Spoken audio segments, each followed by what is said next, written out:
energy production to the goods we depend upon in our lives, infrastructure forms the foundation of our societies. These rely on supply chains, from primary industries to factories and processing facilities, and even the trucks and ships used to transport resources, sometimes for thousands of kilometers. Sadly, each step in the supply chain impacts the planet through pollution, energy use, and waste. Our lives are shaped by infrastructure, and the decisions we make are shaped by it. Thus, our water sources, rivers, waterways, and oceans must be protected from human impacts so that they may benefit both humanity and nature. That's why we've invited experts on infrastructure and thrivable living to share their insights about how we can solve the pressing issues connected to these topics. Professor C.M. Biradar, the Chairman and Managing Director of the Global Green Growth Community of Practices, and Mr. Abdul Khurshid Bhatti, the founder and CEO of the Association for Humanitarian Development, both presented and took questions from the audience. Thank you very much. And it was very interesting to hear to the very experienced speakers today. And first, I would like to request Professor C.M. Biradar to answer some of our questions, and then I will come back to Mr. Abdul Khurshid Bhatti. So my first question is to Professor Dr. C.M. Biradar. Can you please answer that how can rural community be the part of combating climate change? Oh, in fact, the rural communities, I think, my friend, the Khurshid also mentioned about that. He's the best example, in fact. So he's really shown that how the rural communities combating the climate change. In fact, the climate change is not the rural communities creating, they are the suffering, but they are the actual solution for the even urban people. Because of the way they do the things in the village, their carbon footprint, their water footprint, there is a pollution, any footprint you take that, there is a very less, because they shouldn't be the blame for the climate change. It is the urban people or the city people, they should be taking their toll. And yet what exactly uh, my friend, the Khurshid given example, amazing. That's kind of things like I see even rural landscape, go to the rural gap, you want to the desert, whether the coastal, where in the forest, people are very sustainable mindset. We are spoiling them. Oh, you can go into take this tap water, you're taking this to fridge, you take into this. We are giving unnecessary the subsidies that they're not required. Instead of like other day I was working with the tribal communities, and we trying to build a sustainable. They are living in a sustainable building, very then government bring the scheme or someone NGO or some donor, they said, oh, we are going to build them a concrete, very nice building for them. They looks for the city people like I don't know, they are poor people living in the not a good building. They should need some proper the concrete. Then I told the very clear picture. You give the concrete building to them in the tribal communities. I don't think so. That is not a bad idea. But that concrete building comes with so many other expenses. They need electricity, they need a refrigerator, then a cooling and heating those things. That are you going to cover that cost or not? That's where my question to them. Just to build it one, then they become a consumer, they start to bring everything, their economy is not going to sustainable.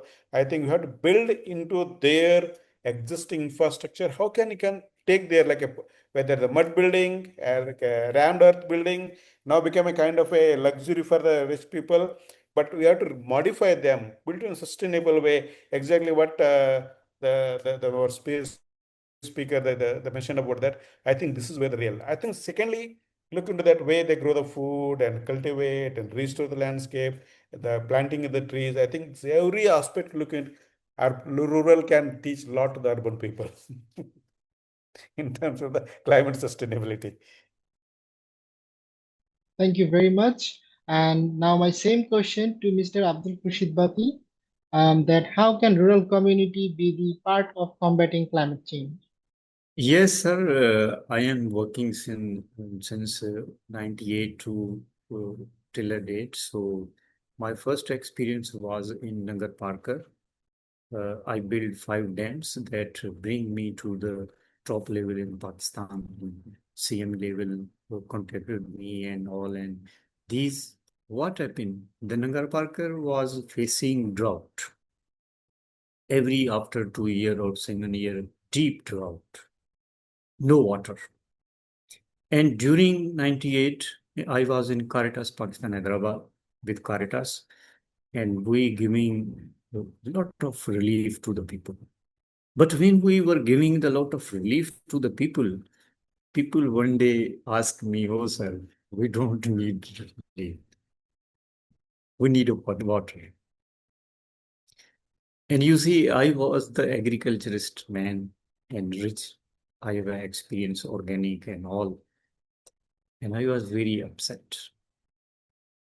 I searched the Nagar Parker areas and find one of the Quado border side India, Quado border. That is a one one pitch or one dam, broken dam. And broken dam and one rain, 2-3 rains, 2 hour rain, it fills half. And I say, people, this rain happens, so how long it will run? People say 6 months. Oh my God, I get the idea. And then the Karunjar mountain was a 27-kilometer spread. So I just find the gully areas, 5, and I put the wall, big one, and made the dams. And see, 2002 were the year when the rain filled these dams, and one dam broken and demolished some 100 villages. And again, the issue made that why these dams made. I say, okay, it is broken, we will repair and see. And see, it is now is at 2026. That is economic zone. If one rain come, the whole 5 dams filled, and they give slowly water to the people. And before 98, that water was 150 feet deep. Even boring costly. But now it is a very groundable shot, and people can just get 5 or 8 feet deep water. And there is agriculture and lot. People forget about the Nagar Parker area, but still Parker is suffering. So see, rural communities need some solutions. Even if you give them one solution and they drink daily or they use daily, oh my God, they will be changed automatically. You see, when I visited some abroad countries, universities, meet with the professors, I was very upset. Everyone want to be digital life, digital residency, digital marketing. Another issue, the AI is introduced, artificial intelligence. You can find a project and you can find the AI pictures, no original pictures. I asked my team, you people never use AI picture. In my presentation, you will not see in the AI picture. Because if we don't know the problem, how we solve it? So this is happening with the rural communities. And maybe I am the farmer. My father was farmer. I 27 years live in a village, but I study in a university. When I study in the university and I saw the kitchen gardening and vegetable bring the lot of empowerment and food and nutrition to us if we use daily vegetables. No need medicine, no need other. So myself is a organic. I use my vegetables, milk, organic, all my wheat on. I have a land some 20 hectares. So this is a way. If we live healthy, we live healthy life. If we live healthy life, then we think, oh, someone is poor. And if we have a power, we can go to them and solve their problems. But if we are sick, we getting daily medicine, we're doing a lot of, how would we help others?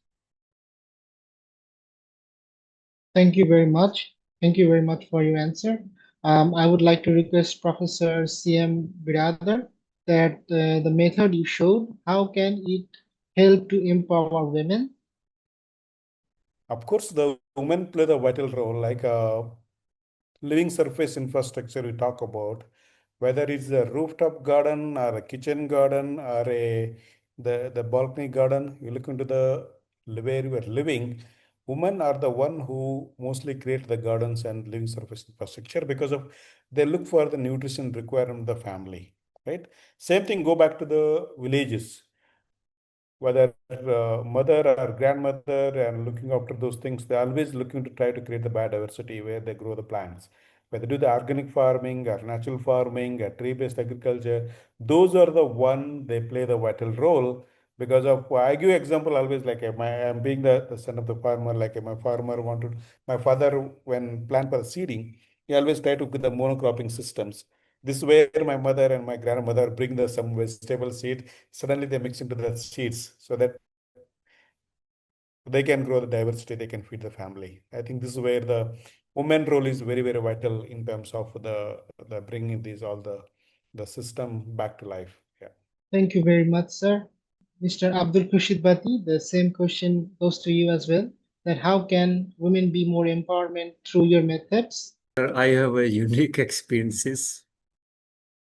See, when I was working in 1998 and I saw the BBC and Ali Hassan from a speaker from anchor from the Pakistan presenting one program on BBC. And once a day I meet him and see the issues of rural women or women is real issues. But if we solve the issues, it will be solved. You see, when we made 1245 CBOs in 2016, the amazing is my NGO has a board members, 5 women, 2 men.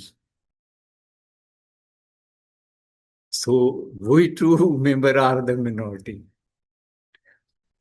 And in 2006, the women, my 2, 3 women are very expert and they are the doctor especially, and they visited villages and organized the baseline survey and reports. And they talked to me, oh, Kursi, where you people have given less help. You given cooking stove, nadi filter, tree plantation. These villages are beautiful. We randomly visited 100 of villages and we have a data. Remarkable. Solution make a real help for these women and children.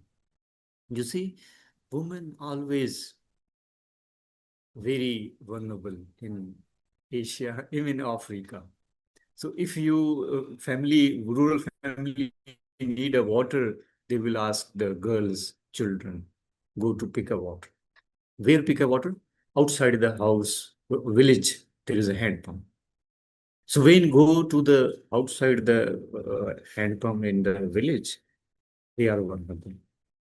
The harassment, the issues, the crisis, the different issues there. But if they have a household level solutions, they are safe. And the rural women, innocent, they will not talk about. Even all women are just depend on the husband and father and others. But my AHT is only working with the women. So this is a successful or not 100%, 200% success. I just want to give you one example. In 2016, USAID connected with us. They given us a rural women empowerment project in poultry, in swimming centers, in literacy, in some other activities. When we implement this model in 10 villages, and the monitoring team USAID go to the villages, and when I sat with the project completion report and I said in the meeting, so team said your CBOs, women are very difficult. They ask us questions. Why you people fixing less money on activities and on trainings a lot of? You need to fix on the activities. Oh my God, I got this idea. When I saw the project, I asked my finance team, what was the project worth? They say 6.7 million. How much used for the activities? They say 1.7 million. Rest, the consultancies, the procurement, the bids, the contracts. I talked to the chief of party. I say, we will not work with you. You should have a law to 100%, 70% for the communities and 30% for the others. So this is Irtiza. I don't want to take a name, but this is a huge going on. If we just set our programs on the right direction and the solutions, I hope the rural communities, the vulnerable groups, and I saw this experience in Kenya, Momasia group, the traditional group. And when we talk to them, we give them Nati filter, cooking stoves. Oh my God, they bring the new ideas. They get together monthly. They organize their meeting. They bring a beautiful shelter. They have a lot of wood, and they grow up, and they now have a shop and a lot of things. So we need to love these people. And if we help the women, I assure you, the women, children, education will be automatically done. In our 3 districts, how we get the center point and top attraction, my organization, we encourage government, private schools. We discourage private schools and we encourage the government schools. In Sindh, the data 2020 floods come that 5,600 schools stopped. Teachers getting salary, no education. But we did in 3 districts, 62,000 girls we enrolled in primary schools. Now see, the education is a business. Everything is a business. And I'm very unfortunate to see the B2B companies, and I'm very disturbed. B2B company is, you have a shop. If I have a money, I can go to buy the shop, your shop products. But if I don't money, you will not allow me to take these shops. So these development sector people will not understand. The issue is we lacking the rural communities everywhere. In India, Pakistan, even Bangladesh is a tiger in few activities. I am very happy that they grown well, but still there is a lot of to do. But the issue is not to bring a projects. Issue is the humanitarian peoples. I agree with you, sir. Now I would like to go back to Professor CM Biradar. Sir, what are the barriers when you are implementing this model in the real life? What barriers you're facing? Can you please tell us? I would say the biggest barrier is the governance, because of anything is come, we're looking for the very short-sighted. And whether tree planting or we are distributing the ecological framework, every the governance or politicians look for the very short-sighted. They not look for the long vision. So that is the major thing in when bringing this on. The biggest challenge is not technology, it's not, but is a coordination, long-term stewardship. So this is where the cities often work in the departmental silos, and often one department may not work with other department, and where the living infrastructure required a convergence between the urban planning, horticulture, agriculture, water, housing, and rural transmission, how the food coming to cities, all that interconnected. But this is where I said the biggest challenge would be the governance and short-sighted the vision. If you bring them together and break the silos, I think that's the biggest barrier I see. Yeah. And second one is unconscious lifestyle. People think that, okay, I have money, I can do anything, but they're not looking at that kind of that unconsciousness is not their only their own impact, or they're spoiling their own habitat, but also impact on someone we not even contributed to this the scenario, right? Like a tribal people living in somewhere the far remote villages, or a person sitting in the farmer remote, but he's impacted by the climate. It's not because of his mistake, because of the way unconscious the living rich they can creating. I think this is the barriers need to be connected with the success depend on the clear policy support, maintaining the systems and skill enterprise, linking them to the long-term vision and a framework. When you talk about even SDGs about 30 years in advance, but still not able to reach there because we are working on the isolated of all the 17 SDGs, not as a one common entities. We have to bring them together, club them together, link them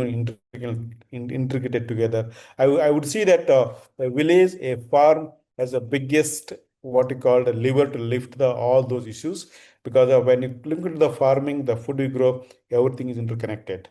So that's where the real what you call a transition framework we look at it. Yeah, thanks. Thank you very much, Mr. Abdul Khurshid Bhatti. So, what are the barriers you have faced during this implementation of these programs?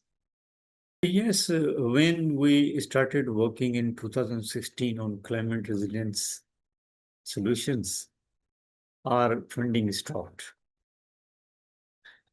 And that is a big issue, the understanding of the people. We assume everything innovation. What I saw, everyone doing the innovation. Innovation doesn't mean that everything is innovation. Innovation that can change the mind, that can bring the life, that can give a harvest every day.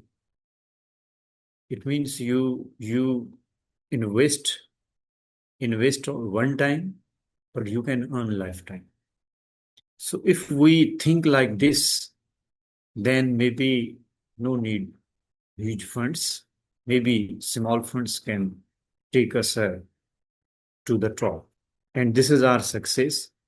After 2016, our funding very less, but our growth and work was very larger. And that sounds loudly.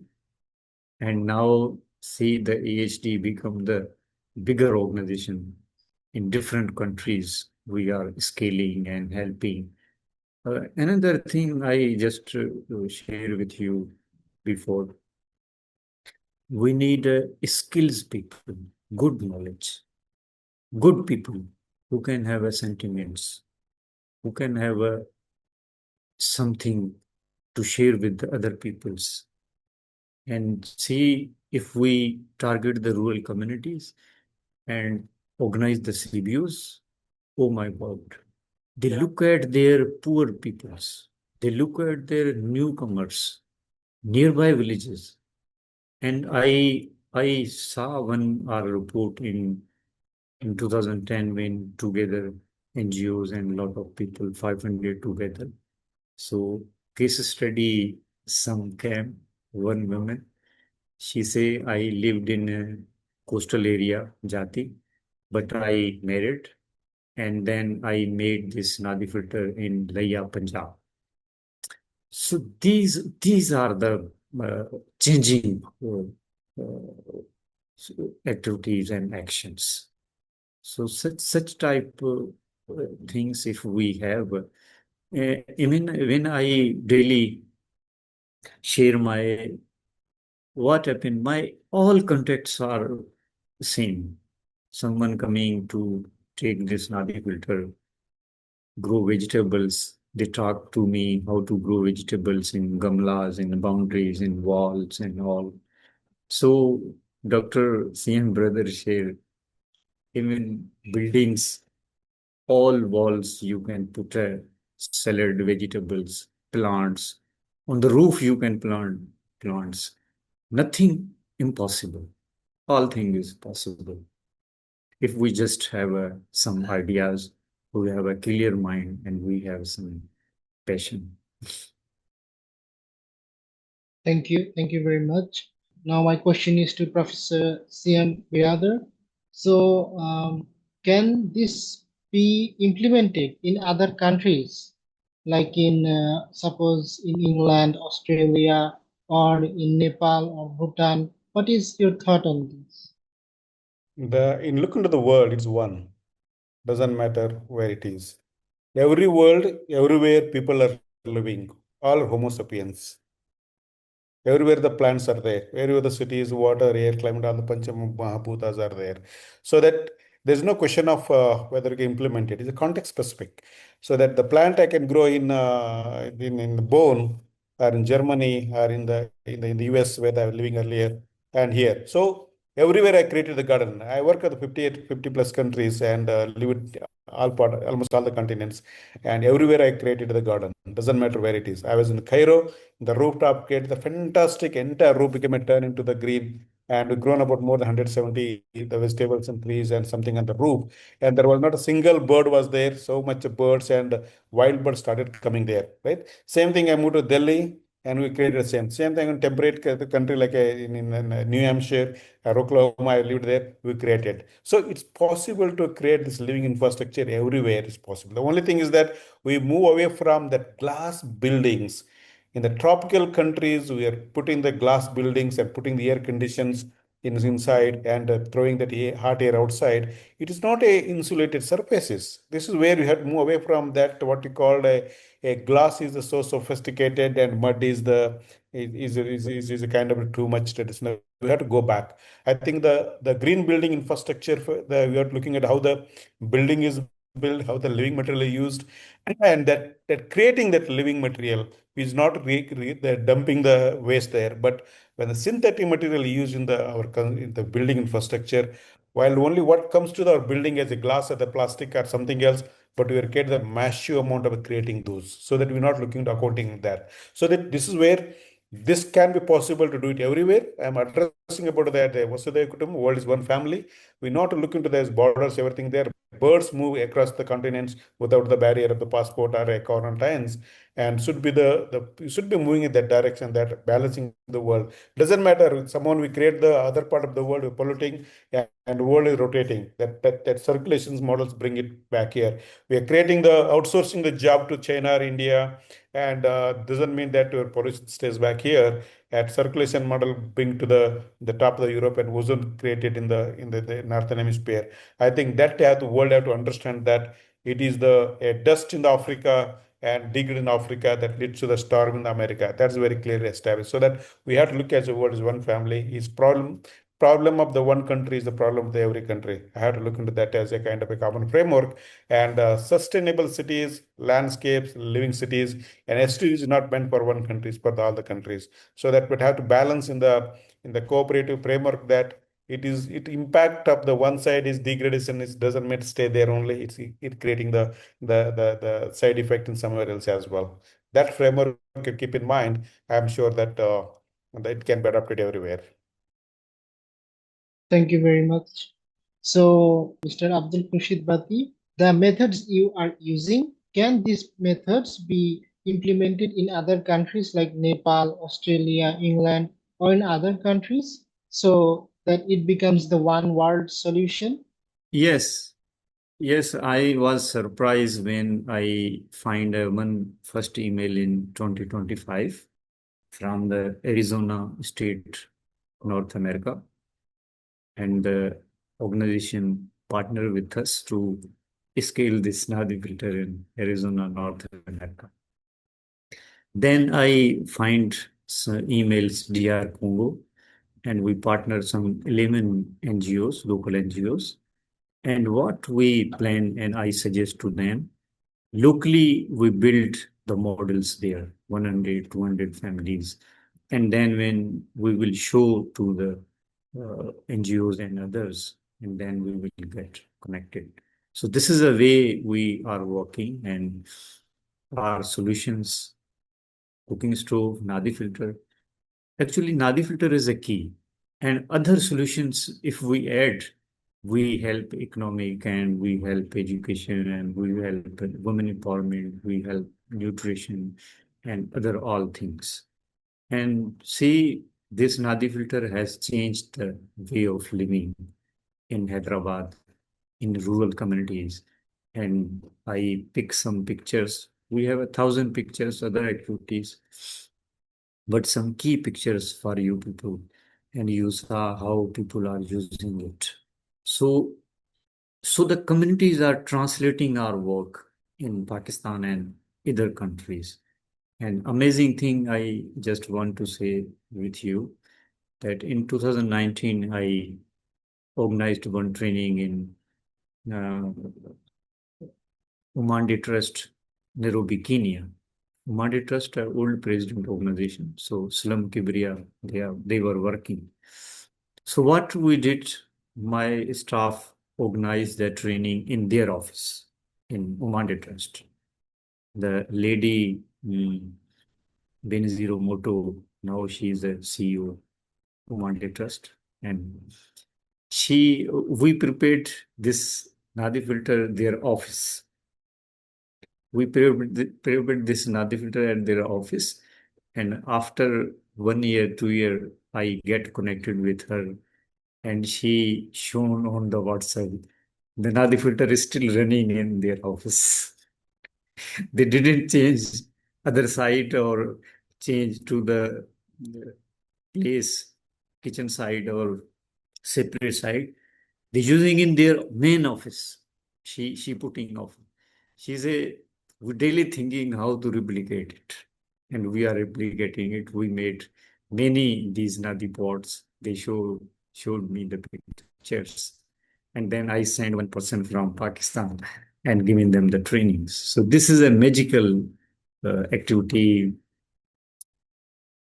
One thing I want to share, I am the agriculturist, my agronomy, my expertise. I also teach 2, 3 months in the university, agriculture university. But when saw the politics and others, so I didn't continue and I started the private work. So this is a story. This we can scale in many countries where we can wish. And if you send me alone to maybe any country and nothing give me the budget, just give me the ticket and see what happened there. Thank you very much. Now my question is to Professor Sim Brother. So nowadays employment is a huge issue. So how can this method help the youth to get employed, get jobs? The very interesting questions. It's not about the unemployment or the employment issues, it's the skill sets. 72% of the people who are educated that not have the skill required. For example, I'll give a simple example. We teach the 4 years of the agriculture graduations. If they're not able to go back to agriculture, then what is something wrong in the agriculture then? Right? None of the graduates they wanted to go back to agriculture. And even they go back to agriculture, they fail. They're not able to make a profit. Right? And we teach something, they observe to somewhere else, so that your education and the skill set is lacking. That's one thing. Then look into the rural side, because we are having a lot of the project in the rural areas and doing a lot of the transportation agriculture. We not have the agricultural labor is not available there, right? If someone wanted to come to the field, they're not available. But I see a lot of the people in the rallies, functions, political, the huge number of people are there. So where they're doing, and go to the bazaar or the city centers, you see many people are just standing and sitting there, right? This is one side. When we need people to do the job in the farm, we not have a labor to do that. But in the city, we are looking for the job, something to do it. Everyone want to do the soft jobs, not want to do the hard job. That's one thing. But the real crisis is that, and people, they're not fit to do the job. I was talking with a few of the medical experts. telling that people, they not have a strength to do the job. Even they go for the military, they're not qualified. I was talking to one of my friend in America. They said that 70% of people are not qualified as a military, the what you call drill. So that means our health system is collapsing. They're not able to do the physical job. That's why we're looking for all the machines to do the jobs. So if we balance to that one, going back to the a transition pathway, a skill sets, and that is what required. Secondly, also wrong creation of that. Okay, as my friend mentioned that people think that doing the IT jobs and creating the AI, they think there's kind of a lucrative or something like that, but it's not going to real the life is creating. That's what I bring the way up of people to go back to villages and live the real life and not eating the junk food in the cities and get the diseased. And then you can spend all your earning to the medical expenses. But rather than going back to the very simple example, you mentioned that the people, they not have a diseases. Living a disease-free, health is wealth. We are always telling our framework. The people are healthy, and that have the real rich people. Then the people are sick with $1 billion. What can do? They're going to die without anything. So this is what you need to change. Bring the people into the driven system that the living in the false richness to the living real richness. This is where the green infrastructure going to play the vital role. We have to bring it back. It's going to the solution for everything, whether the health, whether it's a climate crisis, whether a city, the urban, the transition pathway. This is where we need a green infrastructure, green growth everywhere. Thank you very much. And Mr. Abdul Khurshid Bhatti, so please enlighten us that how these methods can help to solve the issues of unemployment and youth can get more jobs. Yes, Dr. CM Brother says very accurate. And what I have seen in my organization, some 91 staff who secure good position, good jobs, earn some money, and gone to abroad. So this is a very tragic. Everyone want to be some supplementary or some upgraded, some good homes to shift cities. And see, skilled people are not there for any job. But the rural side, I just experienced in my 20 years. When we started the CBOs, we help them the kitchen gardening, people grow their vegetable, sold their poultry eggs, vegetables, become rich and good, healthy. Many people gone to the cities doing labor, difficult days, return to the villages. Something can be happen if we build models. We build rich models. That model can change the life of the families and their brother and their relatives. When you see, if you reside in cities, Dr. CM Brother can know, in cities, people coming from the rural, they give monthly rents, gas bill, water bill, and lot of pressure. They earning small salaries and monthly handy, and they finish all, and all the life they crisis. But how beautiful life! See, in the developed countries, people, professors living in rural areas, they're tackling all their agriculture through their own and 1 or 2% others. So the agriculture is a rich side, but unfortunately, our cropping pattern and our way of living, we made agriculture poor, and we made the business rich. Business nothing rich, because you all the day sitting in the office, you giving loss to your body, lot of happening to your body. And see, when my cousin, my friends together, I am a 54-year, but I am looking young, and they looking older. I am all the day sitting in the office. Sometime my work, international and here and there. But what I do at 5 p.m., I go to walk 1 hour. I sit outside. I do meetings outside. That is a very healthy and very helpful for me. Same, we give the some actions, some solutions, some knowledge, some upper knowledge to the rural families, where we ask rural families, you are the key people. You are the change makers. Then see, they will real change makers. And see, AHT has a 2,675 local people donors. We do not find funding, then we monthly get something via our accounts. So this is again very difficult to balance all, because you will see everything non-actable people are in, non-skilled people are there. And few countries I'm happy. In Malaysia, I went, so saw the people doing actions, everyone doing work. So wherever, see, in a village, in towns, in our Punjab is good. Punjabi people do work all the day in the field. But in Sindh, I am living, the people all the day sitting on hotels. Their women are working. But in Punjab, people are working and women at home, or women doing less work.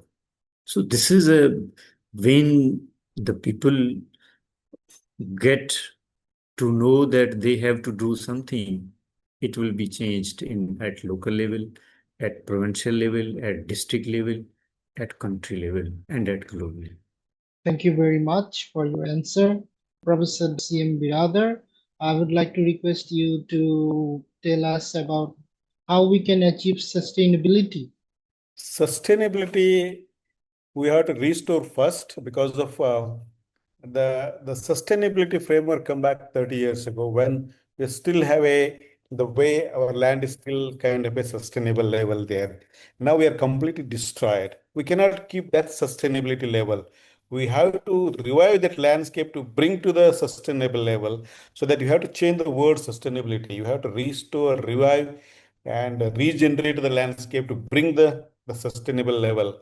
So that's what I'm even the talking with our even colleagues as well, that you are sustainable development everywhere down to sustainable city, sustainable agriculture. We're already below the sustainable level. We have to bring back the sustainable level. We have to regenerate. So in order to do that, one very simple, we have to look into all the framework, into whether the Pancha Mahabhuta, what we call it as, whether the earth, the soil you have to restore, and biodiversity you have to bring back where you lost, and with agriculture diversity, 80% of agriculture diversity lost in the last the 60 or 100 years or so. Then you have to mend from monocropping. You have to bring the tree-based agriculture, natural farming, integrated systems in back, so that where the rain falls, it can infiltrate into the soil and rivers start flowing. Where we are drinking the free flow water, and now that became not a single river you can go to world, we can able to drink, except like you forget about something, the remote areas in the glaciers there. But look at all the tropical belt, and you go to the city, you have to go to the rivers, you take your drinking water in your hand. So that's what you need to bring it. So the revive this landscape, sustainable development had to happen everywhere. We have to stop wasting rather than waste management. And that is what the key thing, I think, one word, sustainability, that rather than the creating unnecessary waste, we can cut down the waste rather than the spending enough on the waste management. Right? It happens in the every level. I think that is the key framework we need to adopt as they bring the conscious life back to the living, where unnecessary or non-essential consumption of whether energy, whether good, whether foods, have to be stopped. And nearly 40 to 50% of the food we wasted. Just avoiding that waste itself, we not need to the expand our agriculture, and you can reduce our agriculture area to grow something that can revive the landscape. I think this has to be done in every level. Yeah. Thank you very much, Mr. Abdul Khurshid Bhatti. The same question to you. How can we achieve the sustainable development goals? Yes, actually, sustainability is a wider object, and everyone wants sustainability, and everywhere needs sustainability. And I share one example with you. The people doing pattern one cropping system, even food like uh, KFC and others, and many of the foods on hotel, people doing daily food on hotels like these, all hitting the sustainability. But what I learned,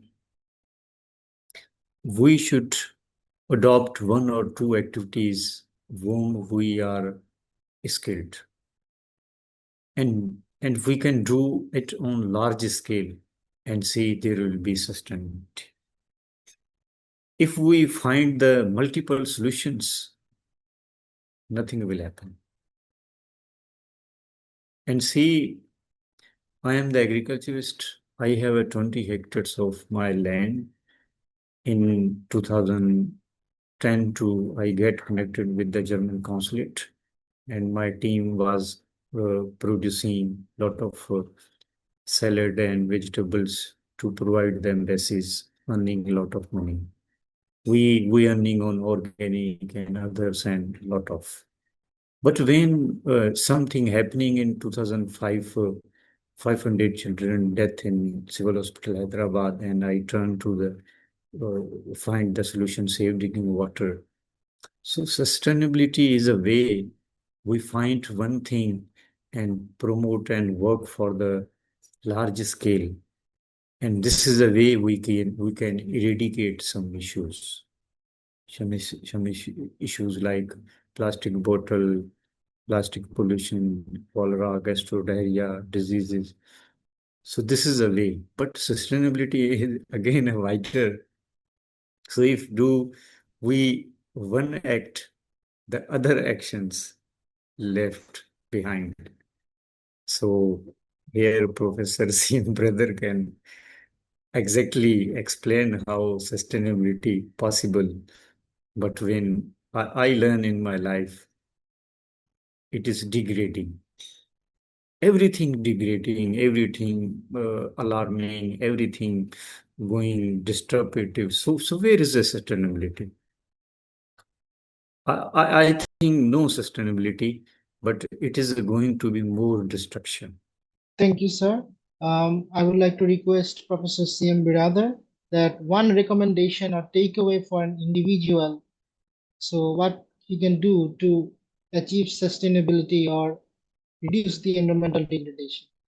Everyone duty, whoever want to be eat a fresh, the healthy food, or breathe a fresh air, drink a pure water, living in sustainability, it's everyone's responsibilities, and everyone can play the vital role in every possible way.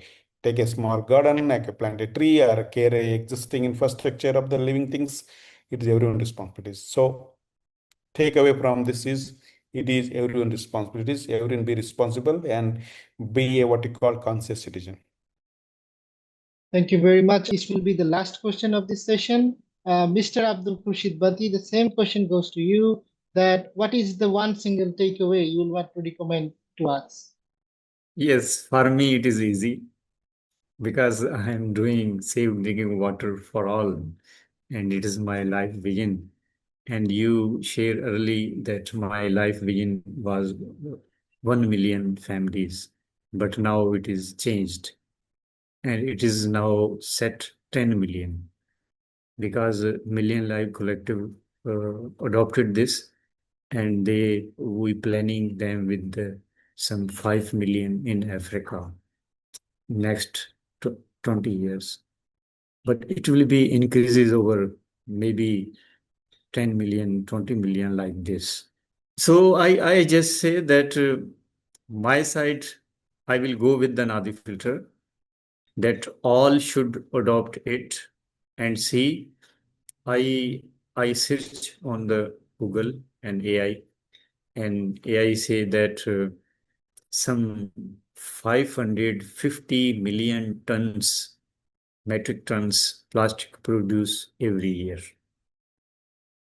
And see what in Hyderabad, Sindh, and some 390 families, rich families of doctor and engineer, they don't use the plastic bottle and others.